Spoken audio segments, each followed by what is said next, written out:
Un lion à Paris de Beatrice Alemagna.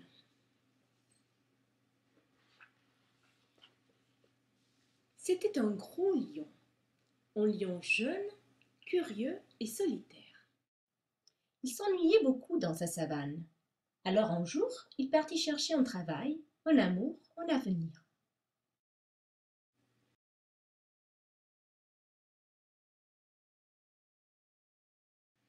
Il arriva à Paris par le train et sans aucun bagage. C'était sa première fois dans une grande ville. Cela lui faisait un peu peur, bien sûr.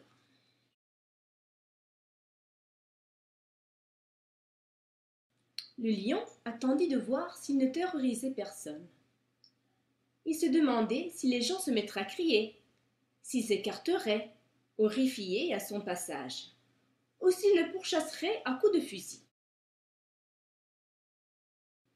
Les gens couraient avec une drôle d'épée sous le bras, mais personne ne songeait à l'attaquer.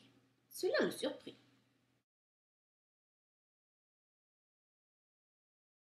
Perplexe, le lion descendit dans le métro. Sur le quai aussi, les gens le regardèrent à peine. Alors il rugit très fort pour qu'il se retourne vers lui.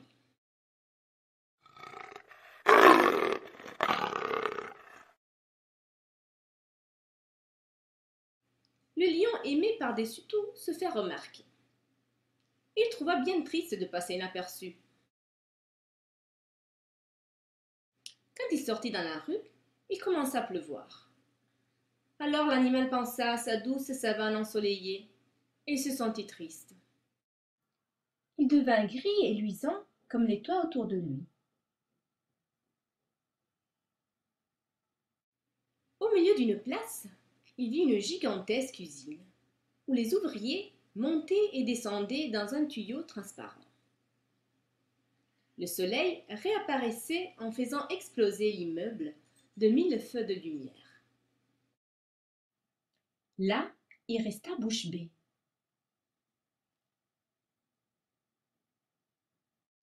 Le lion marcha le long d'un fleuve, un fleuve qui coupait la ville au milieu.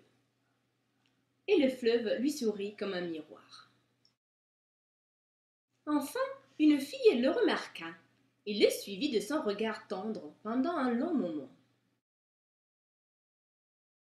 Le lion reprit sa longue marche avec le cœur qui battait très fort. En haut d'un escalier sans fin, il aperçut un château blanc. On dirait une tarte à la chantilly, n'est-ce pas? Lui demanda une vieille dame souriante.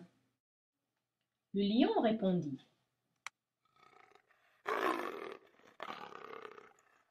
Ils redescendirent ensemble toutes les marches. Il arriva ensuite devant une immense tour en fer. Il trembla de peur. Il grimpa tout en haut et vit les hommes comme des fourmis. Cela lui plut terriblement. La ville, qui le matin lui paraissait si morne, si effrayante, si grise, semblait maintenant lui sourire de toutes ses fenêtres.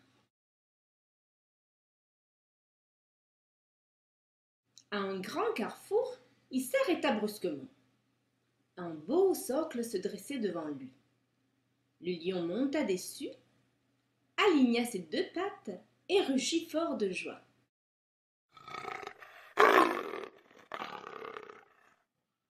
Alors, en klaxonnant, des centaines de voitures lui souhaitèrent la bienvenue.